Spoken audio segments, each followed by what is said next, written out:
ਇਹੋ ਜਿਹਾ ਸਕੰਜਾ ਕੱਸ ਰਿਹਾ ਸਾਡੇ ਤੇ। ਜੇ ਅਸੀਂ ਕੋਰਟ ਦੇ ਵਿੱਚ ਚਲੇ ਜਾਂਦੇ ਹਾਂ, ਸਾਡੀ ਜ਼ਮੀਨ ਵੀ ਚਲੀ ਜਾਊਗੀ, ਸਾਨੂੰ ਮੁਆਵਜ਼ਾ ਵੀ ਨਹੀਂ ਮਿਲਣਾ, ਪੈਸੇ ਵੀ ਨਹੀਂ ਮਿਲਣੇ। ਇਸ ਤੋਂ ਵੱਡਾ ਦੁਖਾਂਤ ਜੇ ਮੈਂ ਦੱਸੂਗਾ, ਕਿਉਂਕਿ ਤੁਹਾਡਾ ਬੜਾ ਫੇਮਸ ਚੈਨਲ ਹੈ, ਬੜੀ ਦੂਰ ਤੱਕ ਆਵਾਜ਼ ਜਾਊਗੀ। ਸਾਡੀਆਂ ਜ਼ਮੀਨਾਂ ਦੇ ਉੱਤੇ ਪਹਿਲਾਂ ਹੀ ਨੋਟ ਲੱਗ ਚੁੱਕੇ ਆ, ਰੈੱਡ ਨੋਟ ਲਿਖਿਆ ਚੁੱਕਿਆ ਕਿ ਜਿਹੜੀ ਇਹ ਜ਼ਮੀਨ ਹੈ ਸਰਕਾਰ ਦੀ ਹੋ ਚੁੱਕੀ ਹੈ। ਹਾਂ, ਉਹ ਚੜ੍ਹ ਚੁੱਕੀ ਹੈ। ਤੁਸੀਂ ਉਹ ਤੇ ਲੋਨ ਨਹੀਂ ਲੈ ਸਕਦੇ, ਤੁਸੀਂ ਉਹ ਜ਼ਮੀਨ ਵੇਚ ਨਹੀਂ ਸਕਦੇ, ਤੁਸੀਂ ਉਹ ਗਹਿਣੇ ਨਹੀਂ ਧਰ ਸਕਦੇ। ਉਹਦੇ ਨਾਲ ਇਕੱਲੀ ਉਹ ਜ਼ਮੀਨ ਨਹੀਂ ਜਿਹਦੇ ਵਿੱਚ ਦੀ ਸੜਕ ਨਿਕਲਣੀ ਹੈ, ਉਹ ਖੇਪਟ ਦੇ ਨਾਂ ਤੇ ਹੈ। ਉਹਦੇ 'ਚ 8 ਕਿੱਲੇ ਆ, 8 ਕਿੱਲੇ ਤੁਹਾਡੇ ਰੋਗੇ।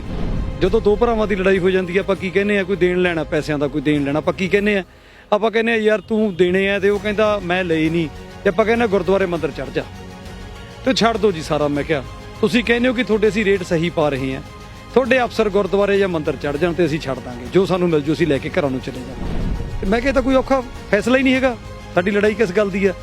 ਚਲੋ ਪੈਮਾਨਾ ਲਾ ਲੈਂਦੇ ਆ। ਤੂੰ ਕਿਸੇ ਬੰਦੇ ਨੂੰ ਜ਼ਮੀਨ ਦਾ ਰੇਟ ਪੁੱਛ ਲਓ ਪੰਜਾਬ ਦੀ ਦਾ, ਤੇ ਮੈਨੂੰ ਲੱਗਦਾ ਤੁਸੀਂ ਇੱਥੇ ਖੜੇ ਹੀ ਦੱਸ ਦੋਗੇ ਬਾਈ ਜੀ।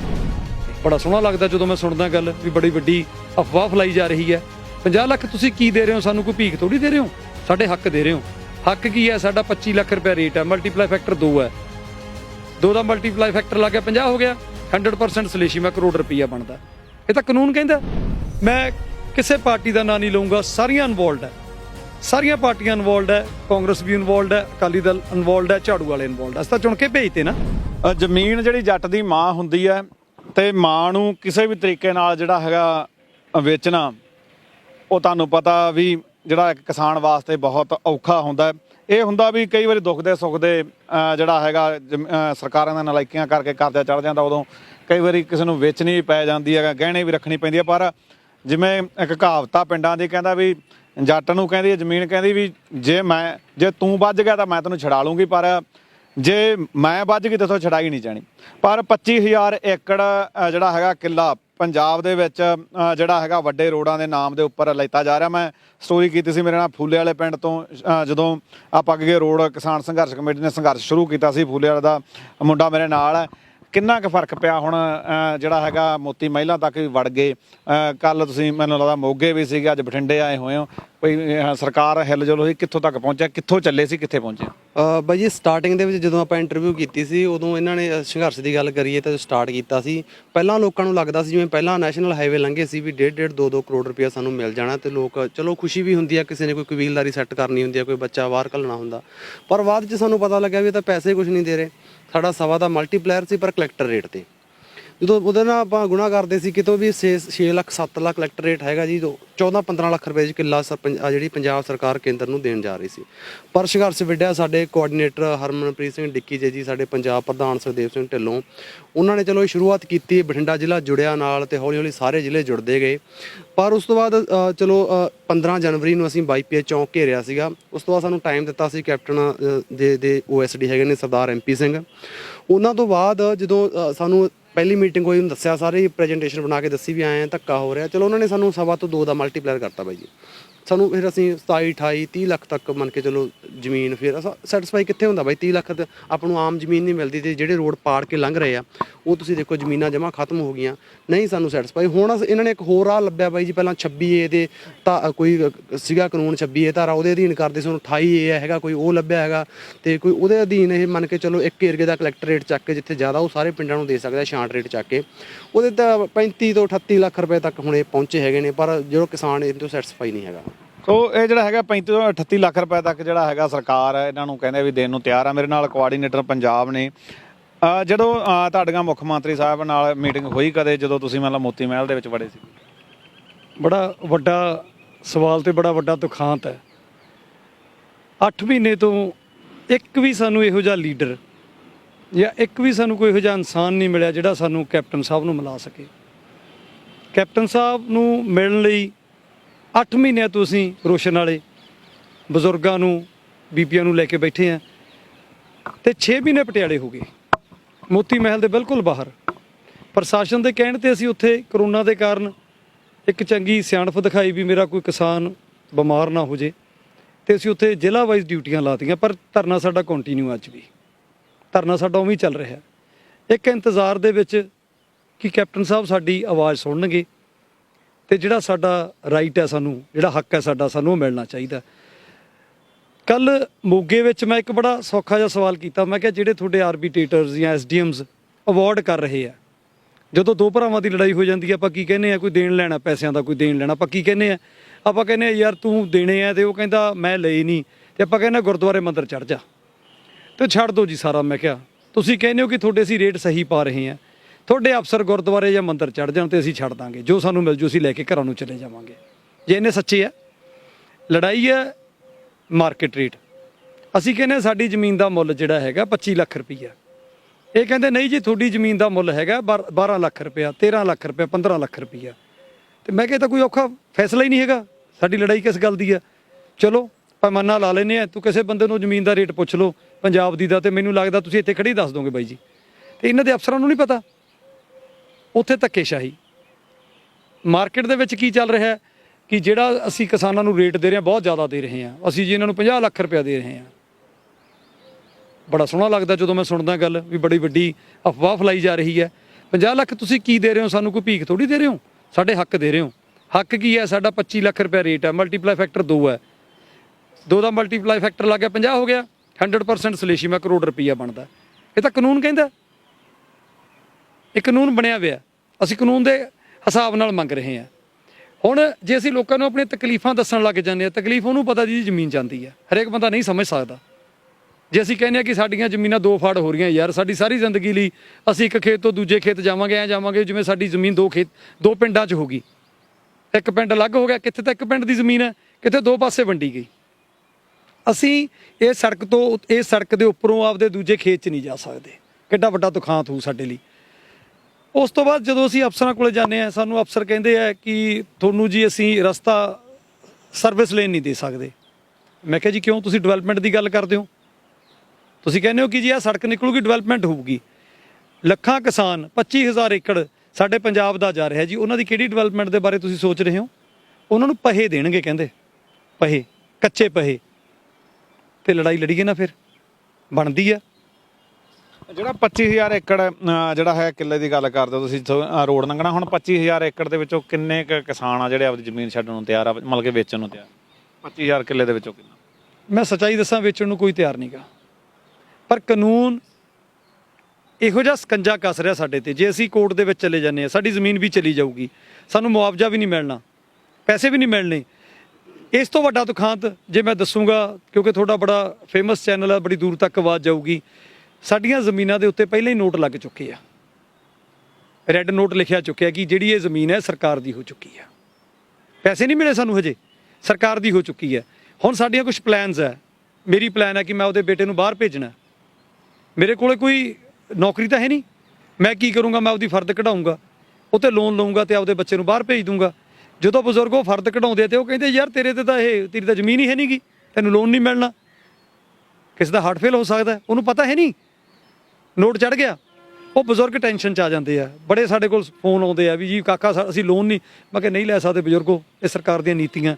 ਤੇ ਉਹਨਾਂ ਕੋਲੇ ਮਜਬੂਰੀ ਹੱਥ ਇਹੀ ਬਣ ਜਾਂਦਾ ਹੈ ਕਿ ਵੀ ਹੁਣ ਫੈਸਲਾ ਕਰੋ ਸਰਕਾਰ। ਮਤਲਬ ਕਿ ਤੁਹਾਡੀ ਜਿਹੜੀ ਜ਼ਮੀਨ ਆ ਆਟੋਮੈਟਿਕਲੀ ਜਿਹੜੀ ਤੁਸੀਂ ਕਹਿੰਦੇ ਹੋ ਆਪਾਂ ਵੀ ਜਿਹੜਾ ਹੈਗਾ ਉਹ ਆਪਾਂ ਸਰਕਾਰ ਦੇ ਜਾਂ ਸੌਰੀ ਉਹ ਕੰਪਨੀਆਂ ਦੇ ਨਾਂ ਬੋਲਣ ਲੱਗ ਗਏ। ਹਾਂ, ਉਹ ਚੜ ਚੁੱਕੀ ਹੈ, ਚੜ ਚੁੱਕੀ ਹੈ। ਤੁਸੀਂ ਉਹ 'ਤੇ ਲੋਨ ਨਹੀਂ ਲੈ ਸਕਦੇ, ਤੁਸੀਂ ਉਹ ਜ਼ਮੀਨ ਵੇਚ ਨਹੀਂ ਸਕਦੇ, ਤੁਸੀਂ ਉਹ ਗਹਿਣੇ ਨਹੀਂ ਧਰ ਸਕਦੇ। ਉਹਦੇ ਨਾਲ ਇਕੱਲੀ ਉਹ ਜ਼ਮੀਨ ਨਹੀਂ ਜਿਹਦੇ ਵਿੱਚ ਸੜਕ ਨਿਕਲਣੀ ਹੈ, ਉਹ ਖੇਪਟ ਦੇ ਨਾਂ 'ਤੇ ਹੈ। ਉਹਦੇ 'ਚ 8 ਕਿੱਲੇ ਆ, 8 ਕਿੱਲੇ ਹੀ ਤੁਹਾਡੇ ਰੁਕ ਗਏ, ਕੋਈ ਕਾਗਜ਼ ਤੁਸੀਂ ਉੱਥੇ ਯੂਜ਼ ਨਹੀਂ ਕਰ ਸਕਦੇ। ਉੱਥੇ ਮਜਬੂਰੀ 'ਚ ਕਿਸਾਨ ਮਹੀਨਾ ਕੱਢ ਲੂ, 2 ਮਹੀਨੇ ਕੱਢ ਲੂ, ਤੇ ਬੱਚੇ ਪਿੱਛੋਂ ਫਿਰ ਜ਼ੋਰ ਲਾਉਂਦੇ ਕਿ ਅਸੀਂ ਬਾਹਰ ਜਾਣਾ ਡੈਡੀ ਸਾਨੂੰ, ਤਾਂ ਤੁਸੀਂ ਉਹਨਾਂ ਦਾ ਕੈਰੀਅਰ ਹੈ। ਤੇ ਜਿਹੜਾ ਲਗਾਤਾਰ ਆਪਾਂ ਕਿਹਾ ਜਾ ਰਿਹਾ ਸੀ ਕਿ ਜਿਹੜੇ ਅਫਸਰ ਆ, ਚਾਹੇ ਉਹ ਪਟਵਾਰੀ ਆ, ਚਾਹੇ ਕਾਨੂੰਗੋ ਆ, ਚਾਹੇ ਤਹਿਸੀਲਦਾਰ ਆ, ਚਾਹੇ ਐਸਡੀਐਮ ਆ, ਚਾਹੇ ਉਦੋਂ ਵੱਡੇ ਅਫਸਰ ਆ, ਇਹ ਵੀ ਜਿਹੜਾ ਹੈਗਾ ਬੜਾ ਜ਼ੋਰ ਲਾ ਰਿਹਾ ਕਿ ਜਲਦੀ ਤੋਂ ਜਲਦੀ ਜਿਹੜਾ ਇਹ ਮਾਮਲਾ ਨਿਪਟੇ ਤਾਂ ਕਿ ਉਹਨਾਂ ਦੀ ਵੱਡੀ ਜਿਹੜੀ ਜੇਬ 'ਚ ਆਵੇ। ਐਕਚੁਅਲ ਦੇ ਵਿੱਚ ਜਿੰਨਾ ਕੁ ਮੇਰਾ ਨਿੱਜੀ ਤਜਰਬਾ ਹੈ, ਇਹ ਇੱਕ ਰੋਡ ਮਾਫੀਆ, ਜਿੰਨੇ ਵੀ ਤੁਸੀਂ ਨਾਂ ਲਏ ਹੈ ਨਾ, ਇੱਕ ਰੋਡ ਮਾਫੀਆ ਤੇ ਉਹਦਾ ਇੱਕ ਪਾਰਟ ਹੈ। ਅਸੀਂ ਕਿਸੇ ਅਫਸਰ ਕੋਲ ਚਲੇ ਗਏ, ਅਸੀਂ ਕਿਸੇ ਮੰਤਰੀ ਕੋਲ ਚਲੇ ਗਏ, ਹਰੇਕ ਦਾ ਇੱਕੋ ਹੀ ਜਵਾਬ ਸੀਗਾ ਕਿ ਜੀ ਤੁਸੀਂ ਇੰਨੇ ਕੁ ਪੈਸੇ ਲੈ ਲਓ ਤੇ ਫਿਰ ਅੱਗੇ ਆਰਬੀਟ੍ਰੇਟਰ ਹੈਗਾ।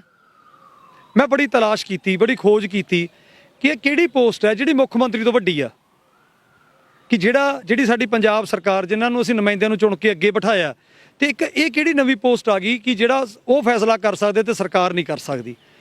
ਤੇ ਫਿਰ ਰੋਂਗਟੇ ਖੜੇ ਹੋ ਗਏ ਜਦੋਂ ਮੈਂ ਸੋਚਿਆ, ਮੈਂ ਹਿਸਾਬ ਲਾਇਆ, ਮੈਂ ਕਿਹਾ ਜੀ 25,000 ਏਕੜ ਸਾਡਾ ਜਿਹੜਾ ਹੈਗਾ ਸਰਪਲਸ ਹੋ ਰਿਹਾ ਜਾ ਰਿਹਾ ਹੈ। 25,000 ਏਕੜ ਦੇ ਜਦੋਂ ਕੇਸ ਆਰਬੀਟ੍ਰੇਟਰ ਕੋਲੇ ਜਾਣਗੇ, ਇਸ ਤੋਂ ਪਹਿਲਾਂ ਵੀ ਇਤਿਹਾਸ ਹੈ। ਹੁਣ ਪ੍ਰੈਸ ਤੇ ਕਹੂੰਗਾ ਸਬੂਤ ਵੀ ਮੰਗ ਲੈਂਦੇ ਆ ਵੀ ਤੂੰ ਇਹ ਗੱਲ ਕਹਿੰਦਾ ਸਬੂਤ ਕੀ ਹੈ, ਸਬੂਤ ਤਾਂ ਪਬਲਿਕ ਹੈ। ਜਦੋਂ ਅਸੀਂ ਪਬਲਿਕ ਦੇ ਵਿੱਚ ਗਏ, ਕਹਿੰਦੇ ਜਦੋਂ ਅਸੀਂ ਆਰਬੀਟ੍ਰੇਟਰ ਕੋਲੇ ਗਏ ਤੇ ਬੜੇ ਔਖੇ ਹੋਏ ਆ, ਬੜੇ ਵਿੱਚ ਉਹਦੇ ਦਲਾਲ ਕਿਸੇ ਵੀ ਕੈਟਾਗਰੀ ਦੇ ਹੋ ਸਕਦੇ ਉਹ ਪੈ ਗਏ। ਉਹ ਪੈਣ ਤੋਂ ਬਾਅਦ ਜ਼ਿਮੀਦਾਰ ਭੋਲੇ ਹੁੰਦੇ, ਨਹੀਂ ਪਤਾ ਹੁੰਦਾ 15% 20% ਜਿਹੋ ਜੀ ਪਰਸੈਂਟੇਜ ਦੇ ਨਾਲ ਉਹਨਾਂ ਦੇ ਕੋਈ ਫੈਸਲੇ ਹੋਏ ਆ। ਇਹ ਇਤਿਹਾਸ ਹੈ। ਜੇ ਕਿਤੇ ਖੋਜ ਕਰੋਗੇ, ਕਿਸਾਨਾਂ ਕੋਲ ਜਾਓਗੇ ਤਾਂ ਤੁਹਾਨੂੰ ਇਹ ਬਿਲਕੁਲ ਰਿਜ਼ਲਟ ਮਿਲੂਗਾ। ਜੇ 25,000 ਏਕੜ ਤੇ ਇੱਕ ਆਪਾਂ ਕਹਿੰਦੇ ਆਰਬੀਟ੍ਰੇਟਰ ਜੇ 20 ਲੱਖ ਰੁਪਇਆ ਵੀ ਵਧਾਉਂਦਾ ਤੇ 15 ਦੇ ਹਿਸਾਬ ਨਾਲ ਤੁਸੀਂ ਗੁਣਾ ਕਰ ਲਿਓ, ਜਿਹੜਾ ਕੈਲਕੂਲੇਟਰ ਉਹ ਵੀ ਜਵਾਬ ਦੇਗੇ। ਇਹ ਸਾਰੀ ਸਰਚ ਕੀਤੀ ਆ ਮੈਂ ਵੀ ਪ੍ਰੋਬਲਮ ਇਹ ਆਰਬੀਟ੍ਰੇਟਰ ਕੀ ਚੀਜ਼ ਆ। ਆਰਬੀਟ੍ਰੇਟਰ ਇੱਕ ਪਲੈਨਡ ਇੱਕ ਪੋਸਟ ਬਣਾਤੀ ਇਹਨਾਂ ਨੇ ਕਿ ਜਿਹਨੇ ਸਾਨੂੰ ਲੁੱਟਣਾ ਹੈ। ਸਾਡੀ ਲੜਾਈ ਹੈ, ਕਿਸਾਨਾਂ ਦੇ ਨਾਲ ਖੜੇ ਆ ਕਿ ਅਸੀਂ ਐਂਡ ਤੱਕ ਲੜਾਂਗੇ। ਇਹ ਲੁੱਟ ਤੋਂ ਬਚਾਉਣੇ ਆ ਅਸੀਂ ਕਿਸਾਨ, ਪਹਿਲਾਂ ਲੁੱਟੇ ਗਏ ਆ ਸੇਮ ਪੋਜੀਸ਼ਨ ਦੇ ਵਿੱਚ। ਤੇ ਜਿਹੜਾ ਜੇ ਲੁੱਟ ਤੋਂ ਸਾਡੇ ਕਿਸਾਨ ਬਚ ਗਏ ਤੇ ਸਾਨੂੰ ਜਿਹੜਾ ਆਉਣ ਵਾਲੇ ਸਮੇਂ ਦੇ ਵਿੱਚ ਸਾਨੂੰ ਲੜਨਾ ਆ ਜਾਊਗਾ। ਤੁਸੀਂ ਜਿਹੜਾ ਹੈਗਾ ਦਿੱਲੀ ਵੀ ਜਿਹੜਾ ਹੈਗਾ ਧਰਨਾ ਲਾਇਆ, ਤੁਸੀਂ ਪੰਜਾਬ ਦੇ ਕੋਆਰਡੀਨੇਟਰ ਹੋ, ਬਾਕੀ ਸਟੇਟਾਂ 'ਚ ਲੜਾਈ ਹੋ ਰਹੀ ਹੈ ਜਾਂ ਬਾਕੀ ਉਹਨਾਂ ਨੇ ਦੇਤੀ ਆਪਣੀ ਜ਼ਮੀਨ? ਦੇਖੋ, ਮੈਂ ਜਿੰਨਾ ਕੁ ਇਤਿਹਾਸ ਦੇਖਦਾ, ਇਹ ਲੜਾਈ ਤਾਂ ਪੰਜਾਬ ਤੋਂ ਸ਼ੁਰੂ ਹੁੰਦੀ ਆ। ਉਹ ਸਾਡੇ ਵੱਲ ਹੀ ਦੇਖਦੇ ਆ। ਜਿਵੇਂ ਸਾਡੇ ਰਾਜਸਥਾਨ ਦੇ ਵਿੱਚ ਹੈਗੇ ਆ, ਉਹ ਕਿਸਾਨ ਵੀ ਸਾਡੇ ਵੱਲ ਦੇਖ ਰਹੇ ਆ। ਹਰਿਆਣੇ ਵਾਲੇ ਕਿਸਾਨ ਵੀ ਸਾਡੇ ਵੱਲ ਦੇਖ ਰਹੇ ਆ ਤੇ ਹਿਮਾਚਲ ਵਾਲੇ ਵੀ ਸਾਡੇ ਵੱਲ ਦੇਖ ਰਹੇ ਆ। ਇਹ ਸਾਰੇ ਜਿਹੜੀਆਂ ਸਟੇਟਸ ਆ, ਇਹਨਾਂ ਸਾਰਿਆਂ ਦੀ ਜ਼ਮੀਨ ਆਉਣੀ ਆ ਤੇ ਉੱਥੇ ਬੜੀ ਕੁੱਟਮਾਰ ਹੋ ਰਹੀ ਆ ਕਿਸਾਨਾਂ ਦੀ। ਮੈਂ ਰੋਜ਼ ਦੇਖਦਾ, ਰਾਜਸਥਾਨ ਹੈ, ਉਹ ਵਿਚਾਰੀਆਂ ਲੇਡੀਜ਼ ਨੂੰ ਵੀ ਕੁੱਟ ਰਹੇ ਆ। ਉਹ ਕਹਿੰਦੇ ਵੀ ਸਾਨੂੰ ਅਜੇ ਪੈਸੇ ਵੀ ਨਹੀਂ ਮਿਲੇ ਜ਼ਬਰਦਸਤੀ। ਤੇ ਪਰ ਸਾਡੇ ਪੰਜਾਬ ਦੇ ਵਿੱਚ ਇਹਨਾਂ ਨੂੰ ਉਮੀਦ ਨਹੀਂ ਸੀ। ਮੈਂ ਧੰਨਵਾਦ ਕਰੂੰਗਾ ਵੱਡੇ ਜਥੇਬੰਦੀਆਂ ਦਾ, ਤੁਹਾਡੇ ਚੈਨਲ ਵੱਲੋਂ। ਸ਼ਾਇਦ ਇਸ ਤੋਂ ਪਹਿਲਾਂ ਮੈਨੂੰ ਵੀ ਲੜਾਈ ਲੜਨੀ ਨਹੀਂ ਆਉਂਦੀ ਸੀ। ਮੈਂ ਵੀ ਟੈਲੀਵਿਜ਼ਨ ਤੇ ਦੇਖ ਰਿਹਾ ਸੀਗਾ ਜਦੋਂ ਬੈਰੀਗੇਡ ਸਾਡਾ ਯੂਥ ਤੋੜ ਰਿਹਾ ਸੀਗਾ, ਦਿੱਲੀ ਵਾਲੇ ਸੈਂਟਰ ਨਾਲ ਟਕਰਾਅ ਹੋਇਆ। ਤੇ ਮੈਂ ਬਦਕਿਸਮਤ ਹਾਂ ਕਿ ਮੈਂ ਨਹੀਂ ਉੱਥੇ ਗਿਆ। ਮੈਂ ਵੀ ਸ਼ਾਇਦ ਆਪਣੇ ਪਰਿਵਾਰ ਦੇ ਕਹਿਣੇ 'ਚ ਆ ਗਿਆ ਹੋਊਗਾ ਵੀ ਨਹੀਂ ਕਾਕਾ ਉੱਥੇ ਐ ਹੋ ਜਾਊਗਾ। ਪਰ ਜਦੋਂ ਅਸੀਂ ਉਹ ਲੜਾਈ ਦੇਖੀ ਤਾਂ ਸਾਨੂੰ ਇਹ ਲੱਗਣ ਲੱਗ ਗਿਆ ਯਾਰ ਪੰਜਾਬੀ ਲੜ ਸਕਦੇ ਆ। ਉਸ ਤੋਂ ਬਾਅਦ ਇੱਕ ਜਿਵੇਂ ਕਹਿੰਦੇ ਨਵਾਂ ਰਸਤਾ ਅਡਾਪਟ ਕੀਤਾ ਤੇ ਪੰਜਾਬ ਸਰਕਾਰ ਨੂੰ ਉਮੀਦ ਹੀ ਨਹੀਂ ਸੀ ਵੀ ਇਹ ਇੰਨਾ 25,000 ਕਿਸਾਨ ਇੱਕ ਪਲੇਟਫਾਰਮ ਤੇ ਇਕੱਠਾ ਹੋ ਜਾਊਗਾ 7 ਮਹੀਨਿਆਂ 'ਚ। ਜਿਹੜਾ ਹੁਣ ਤੁਸੀਂ ਜਿਹੜਾ ਹੈਗਾ ਤੁਸੀਂ ਇਕੱਠੇ ਵੀ ਹੋ ਗਿਆ ਮੋਤੀ ਮਹਿਲ ਦਾ ਘਰਾਓ, ਚਾਹੇ ਆਪਾਂ ਕਹੇ ਜਿਹੜਾ ਕੱਲ ਤੁਸੀਂ ਤਾਲਾ ਮਾਰਤਾ ਆਪਾਂ ਕਹੇ ਡੀਸੀ ਦਫ਼ਤਰ ਮੋਗਾ ਨੂੰ, ਤੇ ਹੁਣ ਜਿਹੜਾ ਹੈਗਾ ਤੁਹਾਡਾ ਬਠਿੰਡੇ ਆਉਣ ਦਾ ਕਾਰਨ ਕੀ ਹੈ ਤੇ ਇਹ ਤੋਂ ਬਾਅਦ ਦੀਆਂ ਕੀ ਪਲੈਨਿੰਗ ਆ? ਦੇਖੋ, ਜਦੋਂ ਅਸੀਂ ਲੜਾਈ ਲੜ ਰਹੇ ਸੀਗੇ, ਸਾਡਾ ਧਰਨਾ ਚੱਲ ਰਿਹਾ, ਸਰਕਾਰ ਨੇ ਕੋਈ ਫੈਸਲਾ ਨਹੀਂ ਕੀਤਾ। ਇਨ ਬਿਟਵੀਨ ਉਹਨੇ ਕੀ ਕੀਤਾ, ਕਪੂਰਥਲਾ, ਤਰਨਤਾਰਨ, ਗੁਰਦਾਸਪੁਰ, ਅੰਮ੍ਰਿਤਸਰ ਤੇ ਜਲੰਧਰ ਦੇ ਅਵਾਰਡ ਕਰਤੇ। ਅਸੀਂ ਲੜਾਈ ਲੜ ਰਹੇ ਹਾਂ, ਅਸੀਂ ਮੋਰਚੇ 'ਚ ਬੈਠੇ ਹਾਂ, ਅਸੀਂ ਜਥੇਬੰਦੀ ਨੂੰ ਨਾਲ ਲਈ ਬੈਠੇ ਹਾਂ, ਬੜੇ ਸ਼ਾਂਤੀਪੂਰਵਕ ਢੰਗ ਨਾਲ ਇਹਨਾਂ ਨੇ ਅਵਾਰਡ ਕਰਨੇ ਸ਼ੁਰੂ ਕਰਤੇ।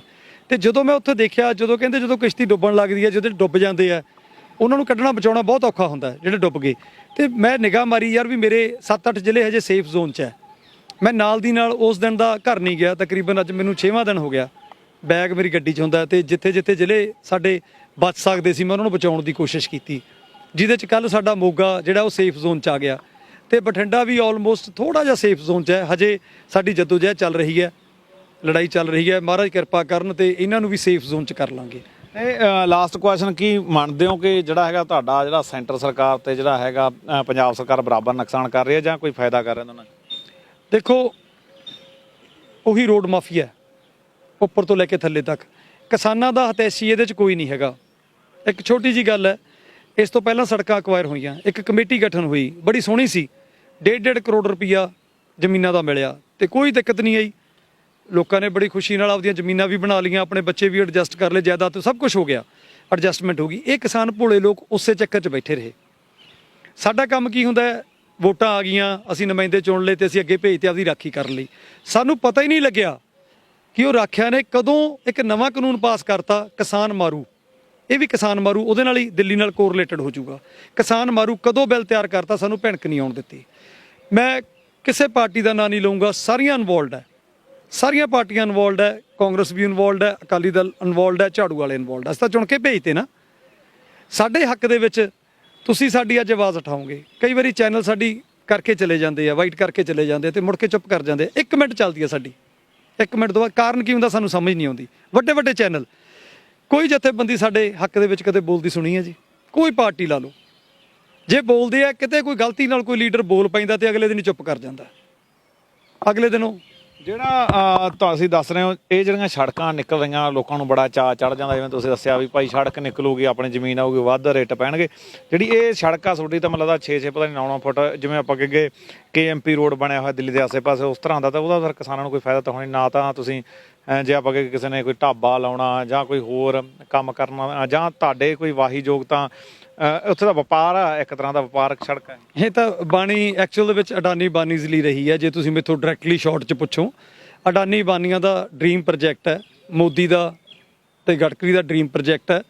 ਮੈਂ ਬੜੇ ਸਾਫ਼ ਸ਼ਬਦਾਂ 'ਚ ਕਹੂੰਗਾ, ਕੈਪਟਨ ਸਾਹਿਬ ਬਾਰੇ ਕਹੂੰਗਾ, ਕੈਪਟਨ ਸਾਹਿਬ ਨੇ ਅਡਾਨੀ ਬਾਨੀਜ਼ ਨਾਲ ਮੀਟਿੰਗ ਕੀਤੀਆਂ ਸੜਕਾਂ ਬਾਰੇ, ਜਿਨ੍ਹਾਂ ਦੀਆਂ ਜ਼ਮੀਨਾਂ ਕਿਸਾਨ ਤੜਫ ਰਹੇ ਆ, ਇੱਕ ਟੈਲੀਫੋਨ ਕਰਕੇ ਨਹੀਂ ਬੁਲਾਇਆ। ਉਹਨਾਂ ਦੇ ਘਰ ਦੇ ਵਿੱਚੋਂ ਅਸੀਂ ਮਹਿਲ ਦੇ ਬਾਹਰ ਬੈਠੇ ਆ, ਇੱਕ ਗਲਾਸ ਪਾਣੀ ਦਾ ਨਹੀਂ ਆਇਆ। ਸਾਡਾ ਪਟਿਆਲੇ ਨੇ ਬੜੀ ਮਦਦ ਕੀਤੀ ਹੈ, ਉੱਥੇ ਬੜੇ ਯੂਥ ਨੇ ਮਦਦ ਕੀਤੀ ਆ, ਪਰ ਅਸੀਂ ਹੈਰਾਨ ਹੈ ਕਿ ਅਸੀਂ ਇਹਨਾਂ ਬੰਦਿਆਂ ਨੂੰ ਚੁਣ ਕੇ ਆਪਦੀ ਰਾਖੀ ਲਈ ਭੇਜਦੇ ਹਾਂ। ਤੁਹਾਡੇ ਚੈਨਲ ਦੇ ਰਾਹੀਂ ਮੈਂ ਇੱਕ ਗੱਲ ਕਹੂੰਗਾ ਆਪਣੇ ਜਥੇਬੰਦੀਆਂ ਨੂੰ, ਕਿਉਂਕਿ ਬੜੀਆਂ ਸੀਨੀਅਰ ਹੈ, ਆਉਣ ਵਾਲੇ ਸਮੇਂ ਦੇ ਵਿੱਚ ਉਹਨਾਂ ਨੂੰ ਪੋਲੀਟੀਕਲ ਇੱਕ ਬੇਸ ਤਿਆਰ ਕਰਨਾ ਪਊਗਾ। ਅਦਰਵਾਈਜ਼ ਜਿਹੜਾ ਸਾਡਾ ਹਾਲ ਹੋ ਰਿਹਾ, ਬੜੀਆਂ ਪਾਵਰਫੁੱਲ ਜਦੋਂ ਸਰਕਾਰ ਬਣ ਜਾਂਦੀ, ਬੜੀ ਤਾਕਤਵਰ ਹੋ ਜਾਂਦੀ ਹੈ, ਉਹਦੇ ਨਾਲ ਲੜਨਾ ਬੜਾ ਔਖਾ ਹੋ ਜਾਂਦਾ।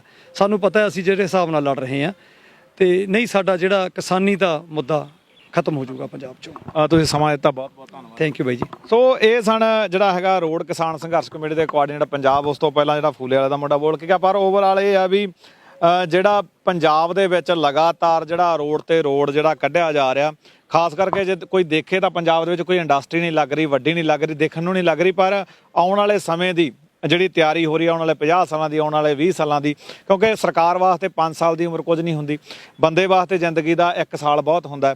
ਤੇ ਇਸ ਤਰ੍ਹਾਂ ਜਿਹੜੇ ਵੱਡੇ ਪ੍ਰੋਜੈਕਟ ਹੁੰਦੇ ਆ ਤਾਂ ਉਹਨਾਂ ਵਾਸਤੇ 10 ਸਾਲ 20 ਸਾਲ ਕੁਝ ਵੀ ਨਹੀਂ ਹੁੰਦੇ। ਸੋ ਇੱਕ ਦਿਨ ਇਹੀ ਰੋਡ ਦੇ ਥਰੂ ਜਿਹੜਾ ਅੰਬਾਨੀ ਅਡਾਨੀ ਦਾ ਵਪਾਰ ਆ ਕਿਤੇ ਮੱਧ ਏਸ਼ੀਆ ਤੱਕ ਜਾਣਾ, ਤੇ ਇੱਥੋਂ ਜਿਹੜੀ ਕਣਕ ਹੈ ਜਾਂ ਝੋਨਾ ਜਾਂ ਹੋਰ ਫਸਲਾਂ ਜਿਹੜੀਆਂ ਵੀ ਉਹ ਕਾਰਪੋਰੇਟ ਇੱਥੇ ਵਿਕਾਊਗਾ, ਤੇ ਇਹਨੂੰ ਸੈਂਟਰਲ ਏਸ਼ੀਆ ਜਿੱਥੇ ਆਉਣ ਦਾ ਦਾਣਾ ਤੱਕ ਨਹੀਂ ਹੁੰਦਾ, ਤਾਂ ਇਹਨਾਂ ਸੜਕਾਂ ਦੇ ਥਰੂ ਹੀ ਜਿਹੜਾ ਹੈਗਾ ਭੇਜਿਆ ਜਾਣਾ। ਤੇ ਇਹ ਇੱਕ ਬਹੁਤ ਵੱਡਾ ਇਸ਼ੂ ਆ ਪੰਜਾਬ ਦੇ ਵਿੱਚ। ਭਾਰਤਮਾਲਾ ਪ੍ਰੋਜੈਕਟ ਆ ਜਿਹੜਾ ਪੂਰੇ ਭਾਰਤ ਦੇ ਵਿੱਚ ਚੱਲ ਰਿਹਾ, ਜਿਹਦੇ ਥਰੂ ਜਿਹੜਾ ਕਾਰਪੋਰੇਟ ਜਗਤ ਆ ਇੱਥੇ ਜਿਹੜਾ ਸਾਰੀ ਚੀਜ਼ ਨੂੰ ਸਾਂਭਣ ਦੀ ਕੋਸ਼ਿਸ਼ ਕਰ ਰਿਹਾ।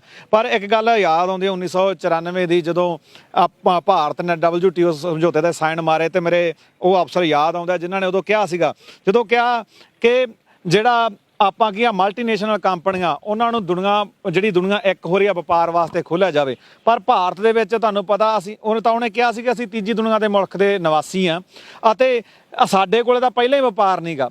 ਤੇ ਉਹੀ ਗੱਲ ਹੋਈ, WTO ਸਮਝੌਤਾ ਹੋਇਆ, 21 ਲੱਖ ਜਿਹੜੇ ਕਾਰਖਾਨੇ ਉਸ ਸਮੇਂ ਬੰਦ ਹੋਏ, ਤੇ ਆਹ ਲਾਕਡਾਊਨ ਦੇ ਵਿੱਚ ਤਾਂ ਉਹ ਅਣਗਿਣਤ ਹੋ ਗਏ।